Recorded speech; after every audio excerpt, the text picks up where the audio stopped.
This last section for this week we're going to call Common Decency. So, we've been talking about feeling, intense feeling or great feeling. And what I want to do is go to a passage that appears on page 91 of the book, where Ryu is reflecting to himself about how he's handling his own feeling in the middle of the plague. So let me just read this passage to you. He says, "One grows out of pity when it's useless. And in this feeling that his heart had slowly closed in on itself, the doctor found a solace, his only solace, for the almost unendurable burden of his days. This, he knew, would make his task easier, and therefore he was glad of it." He goes on to say that it's exactly that closing off of his heart that his mother sees and responds in a really kind of disturbed way when she sees it. So Ryu, who is facing human suffering on a daily basis, and is, as we've heard in this, in the first section, he's living in a constant experience of defeat and confrontation with suffering. He's found that it's easier to close his heart off. He's found a way to do that. And I'm wondering, I wonder as a therapist, to what degree this is a choice and to what degree it isn't. I think people close off to their strong feeling in a protective way. It's a fundamental way of protecting us that we don't necessarily have choice about. And Ryu's noticing that it makes his work easier. But it sounds like, as it says, it's his only solace. It means that he is losing a tremendous amount of his humanity through that. There are other ways in which he could find solace, but in this moment of crisis, this is the only one available to him. Is controlling isn't quite the right word, right? Discovering that his feeling is closed down. I think this is important context for what comes. And so we're going to jump about 40 pages forward. We're actually sort of picking up at the end of the conversation that Ryu and Teru are having about Teru. We're having about Father Panalu's sermon. Ryu asks Teru why he decided to get involved in organizing volunteers. If you don't recall this, what Teru has proposed that he's going to create, I think it's a sanitary crew to help the physicians and the healthcare workers do their work. So he asks him this, why did you get involved in this? And Teru says, I don't know, my code of morals, perhaps. Your code of morals? What code? Comprehension, Teru says. What does that mean? Comprehension. Again, we'll love to hear what you have to say about it in the discussions. Maybe a place to start with that notion of comprehension is that we want to avoid a kind of escape from the facts, from the existential facts. We want to be able to see what our role can be in fighting this affliction. So this is a quote from Ryu. He says, "The evil that is in the world, always comes out of ignorance." Excuse me, I'm going to take a step back and say that this is actually, I believe, from this is Camus speaking, not Ryu. "The evil that is in the world always comes out of ignorance, and good intentions may do as much harm as malevolence if they lack understanding. On the whole, men are more good than bad. That, however, isn't the real point. But they are more or less ignorant, and it is this that we call vice or virtue, the most incorrigible vice being that of an ignorance that fancies it knows everything and therefore claims for itself the right to kill.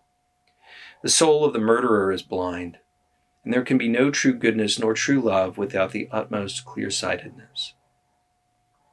There can be no true goodness nor true love without the utmost clear-sightedness. I'll say that, again, I mentioned that I would pick up my copy of The Rebel, and I have. It's doubtful that I'll give it a close reading by the time we finish this class, but I'm reading through it. And this ties directly to his book, The Rebel, the idea that the soul of the murderer is blind, that that claiming the right to kill is not out when we act, not acting out of passion, but out of a rational choice, that we have the right to kill, is the subject of or sort of the foundation of a great distortion in the human moral fabric. So what he's imploring us to do is to see the world as it is. And for me, the larger point here connects us back to the beginning, which is whose responsibility is the pandemic, right? Whose responsibility is it to address the plague?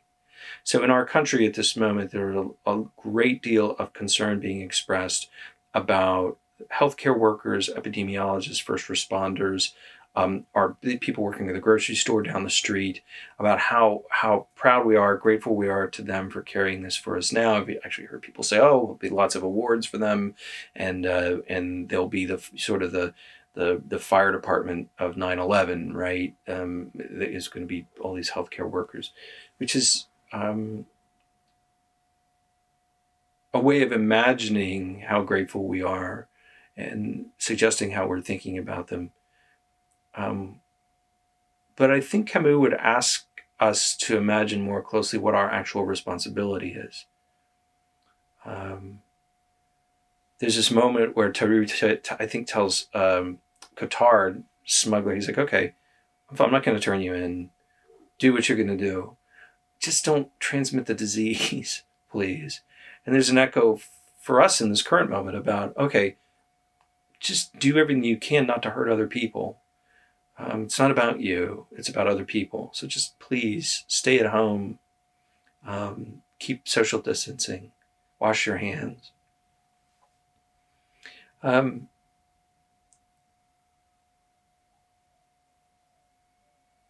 Camus talks about heroism in really interesting ways in this moment. What does it mean to be a hero?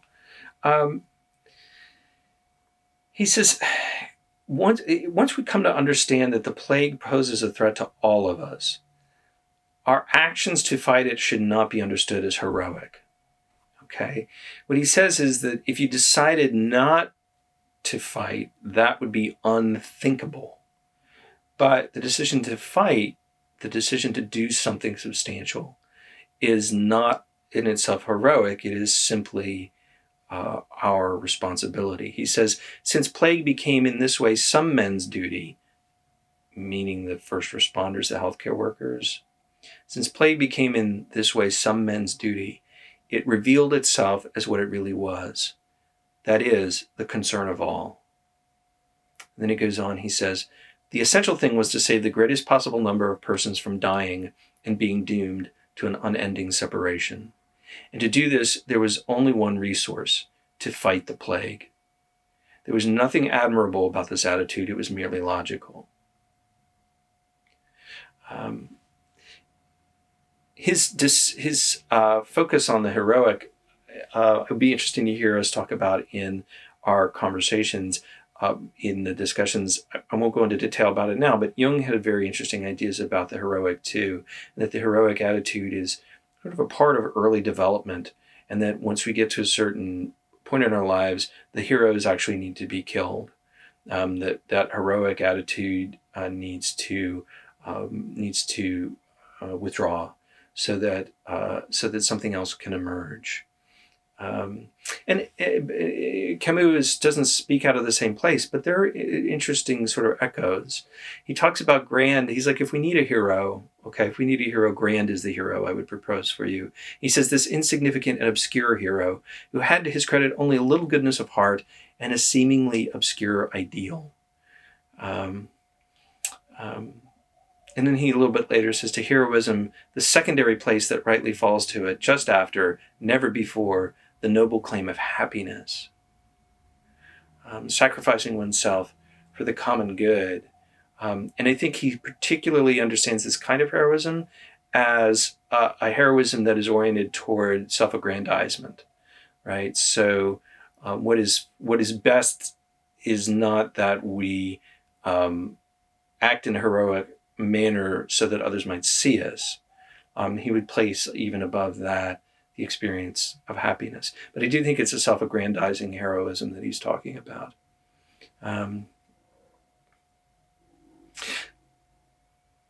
I'm going to conclude us here, and this comes to this theme of common decency. The common decency versus what might be understood as the heroic. And add just a little bit more in. We'll come back to the idea of love and very strong feeling. So there's in the conclusion of this part of the book, Rambert is making a strong case for human emotion. He says, I know now that man is capable of great deeds, but if he isn't capable of a great emotion, well, he leaves me cold. And Ryu, of course, is a person who does have great emotion. His wife is separated from him at great distance, and he's carrying that as well. He knows about love, at least in Camus' sense. Ryu comes back to Rambert and says, there's no question of heroism in all of this. It's a matter of common decency. That's an idea which may make some people smile, but the only means of fighting a plague is common decency. And Rambert says, what do you mean by common decency? He says, I don't know what it means for other people, but in my case, I know that it consists in doing my job. So that's where we'll end this reflection for the week, with this idea of common decency. What is common decency here at the end of March in 2020, as we all live with the pandemic? Not the heroic path, but the path of common decency, of carrying the burden of the pandemic with the whole community. What does that look like for us? What could it look like for us? Thank you so much for participating in this conversation with me. I'm really looking forward to the discussions, and I look forward to seeing you there and corresponding with you and hopefully seeing you in this way again next week.